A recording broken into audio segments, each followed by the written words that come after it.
you ever heard a woman crying, but there's no one there?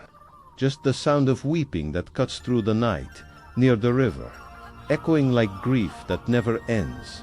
Some say it's the wind, others say it's her Llorona, the woman who lost everything, and still walks among the living, searching for what she never find. Key. But what if I told you? Her story wasn't just a legend. What if the weeping you hear really belonged to someone who once lived, loved, and broke under the weight of her own sins?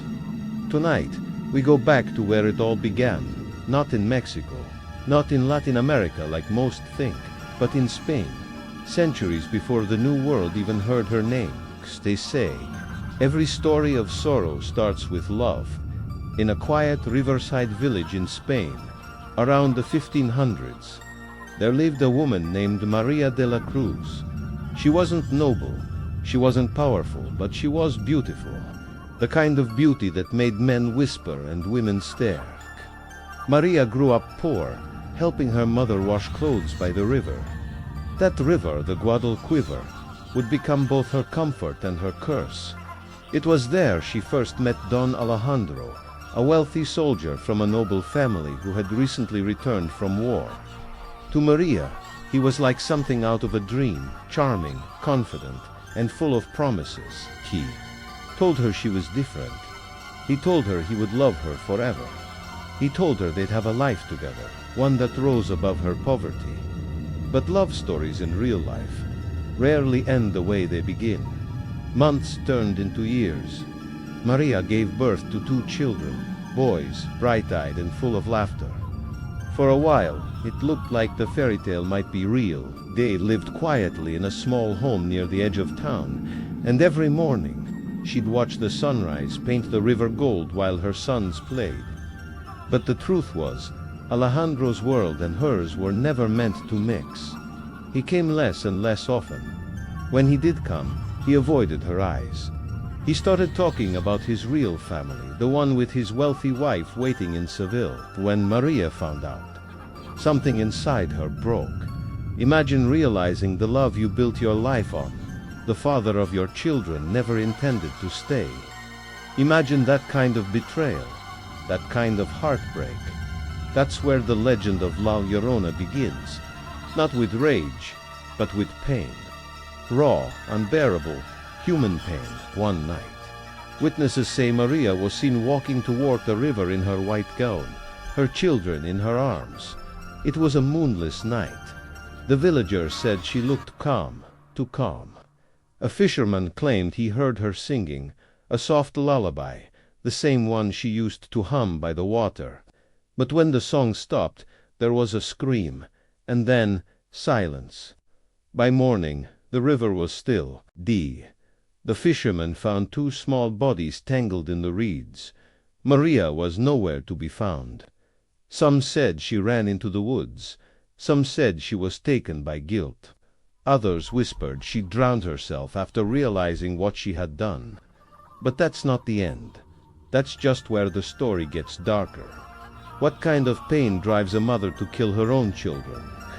It's a question people still ask, not just about La Llorona, but about real cases that echo her story across time. Was it grief? Was it madness? Or was it something deeper, something unexplainable? Maybe. Maria believed that by drowning her children, she was saving them from a world that would never accept them. Maybe she thought death was mercy. Maybe, in her shattered mind, she thought she was setting them free. But here's the haunting part. Villagers swore they saw her again, days later, walking along the riverbank, drenched and pale, crying out for her children, as if she didn't remember what she'd done, as if she truly believed they were missing, not dead. There's a written record buried in an old monastery archive near Cordoba that mentions a woman of tears who haunted the river after her children drowned. The monks described wails that rise with the mist and a figure of white lamenting the loss of 2 souls. It's one of the earliest references to La Llorona ever found, centuries before the story spread to the Americas. And it makes you wonder, How many other legends started with one woman's tragedy that people refused to forget? Here is the thing that makes this story so disturbing. We don't really know whether Maria was evil or broken. Is she a monster, or just a mother who lost everything? Some say she's cursed for eternity because she took innocent lives. Others believe she's trapped, punished by forces she never understood. Maybe that's why her cry is so painful to hear. It doesn't sound like hatred, it sounds like guilt. Over the years, travelers began reporting strange encounters near the river. Fishermen heard cries echoing through the fog.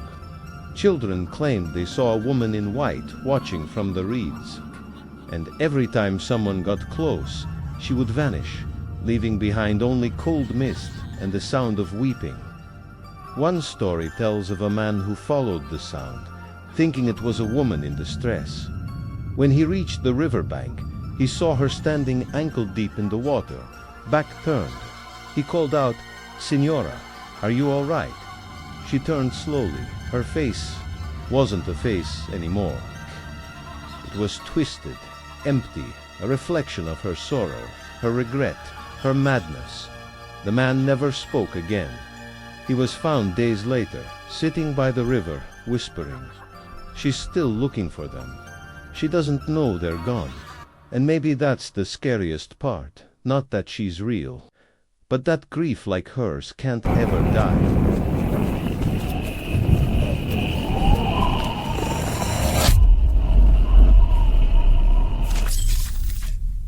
They say rivers never forget. They carry everything, whispers, blood, and the weight of memories too heavy to sink. And if you stand near the Guadalquivir on a quiet night, you can still hear her, the cry of the woman who can't stop searching. You might think legends fade away with time, but this one didn't, because every generation that tried to bury her story found her waiting by the water. By the late 1700s, people had already begun calling her La Llorona, the weeping woman. She wasn't just a name whispered by children anymore. She had become a warning. Don't go near the river after dark. Don't follow the sound of crying. Don't answer when she calls your name.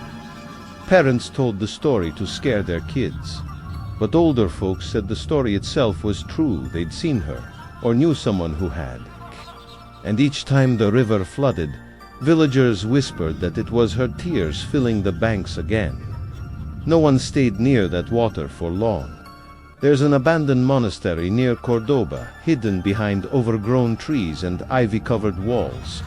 In the 1800s, it was turned into a refuge for orphans and widows until one night, the nuns reported hearing cries from the river behind the chapel. When they went to check, they found footprints, small, barefoot prints leading from the water to the orphanage gates.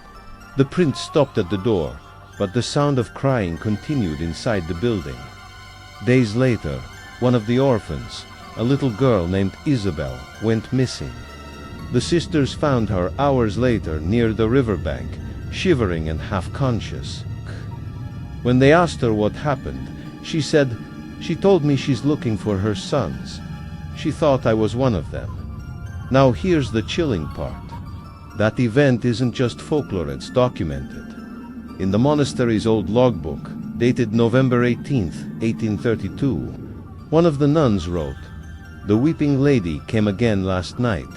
The children heard her first. We prayed until dawn." That page is real. You can still see the shaky handwriting, the ink smeared as if written by candlelight. And below it, a single Latin phrase, "Mater lacrimosora, pro nobis," the mother of tears pray for us. If La Llorona was just a story, why did the church write her down like a witness statement? The story hurts because, deep down, it's not about monsters. It's about love that became grief, and grief that became eternal.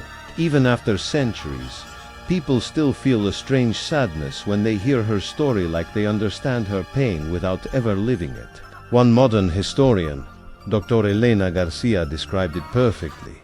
La Llorona isn't a ghost story. She is.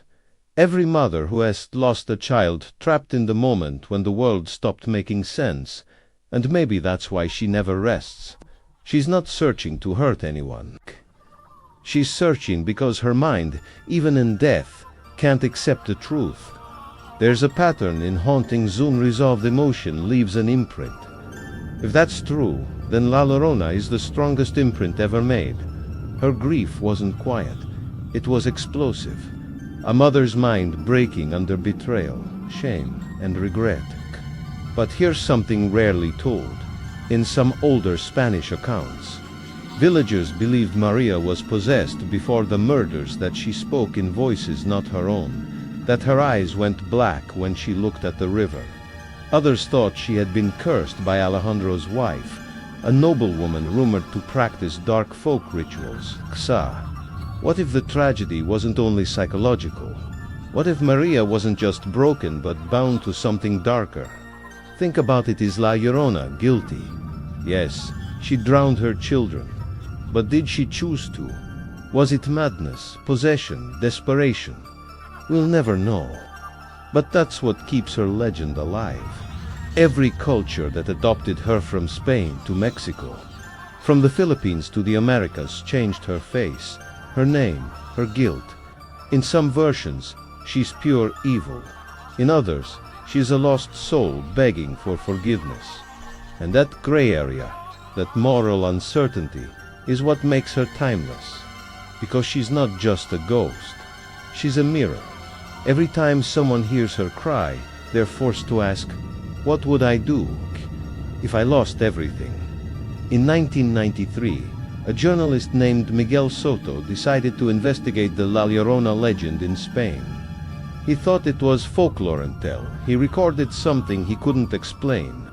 He and his team set up microphones along the Guadalquivir River near the ruins of the monastery. Around 2 in the morning, they captured a woman's voice on tape crying, calling a single name over and over. Mis hijos, my children, my children. When they replayed it later, something even stranger appeared in the background, a second voice, quieter, whispering, "Why did you leave me?" The recording was analyzed by sound engineers and found to contain no signs of editing or manipulation. To this day, no one can explain it. Over the last decade, several travelers along the river have reported strange experiences. A couple claimed their car engine died on a bridge while they heard crying nearby. A fisherman said a pale woman asked him to help find her sons, then vanished into thin air. Locals warn hikers not to camp near the river after midnight. One said his tent was soaked from the inside with river water, though he was nowhere near the shore. Every story is different, yet the same voice, the same cry.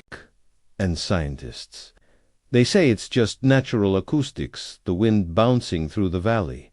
But the people who've heard her, they swear that cry wasn't the wind, it was pain, human pain. In Arlingba, a flood hit Cordoba, the worst in 40 years. Reporters covering the event claimed to hear a woman screaming just before the river overflowed. One even caught it on video. Locals immediately called it a sign. La Llorona is weeping again, they said. She's warning us. After the waters receded, something eerie remained, a child's toy, floating in the mud near the same riverbank where Maria's sons were found centuries ago. Coincidence? Maybe. But when a story refuses to die, maybe it's because the truth is still waiting to be told.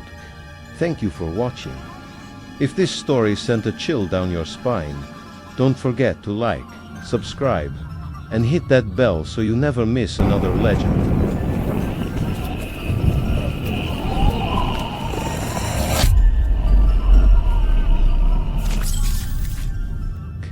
Have you ever stood by a river at night and felt like the water was watching you back? Locals say, if you listen closely, you'll hear a woman weeping not from this world, but from her eternal guilt. They say La Llorona doesn't just haunt the river, she is the river. In the previous parts, we followed the story of Maria, the woman who lost everything, her love, her children, her sanity. We saw how grief turned into something darker, something that crossed the line between human pain and supernatural damnation. But tonight, we go further. Because the story of La Llorona didn't end centuries ago. It never ended at all. There is a small town near the Ebro River in Spain where fishermen refuse to cast their nets after sunset.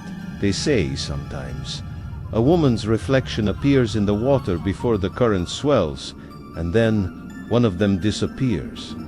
An old man named Mateo once told a traveler, "The river remembers every child it takes, and Shishi remembers every scream." Mateo's son drowned when he was 12. They never found the body. Only a single footprint in the mud, small bare, facing the water. And maybe that's the saddest part about La Llorona. She's not some monster born of evil. She's a mother who can't forgive herself. Imagine that kind of pain, loving your children so deeply that losing them drives you to madness, and then being cursed to relive that loss forever, every night, every century. Some locals say when they hear her crying, they feel this heavy sadness, like she's right beside them, whispering their own regrets. Maybe she's not hunting people at all.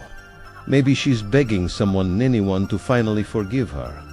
Researchers who visited the site claim the riverbanks hold more than folklore. Dictate 1 team in 2017 recorded strange low-frequency sounds that seemed to form a human voice pattern underwater.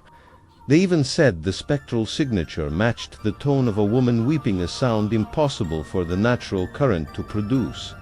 But when they went back weeks later, the area was flooded. Their equipment was gone. The locals said the river had taken back what belonged to it. Historical records do show a woman named Maria Ramirez de Osuna, from a small 16th century Spanish village, was accused of drowning her 2 children during an episode of madness after her husband's betrayal.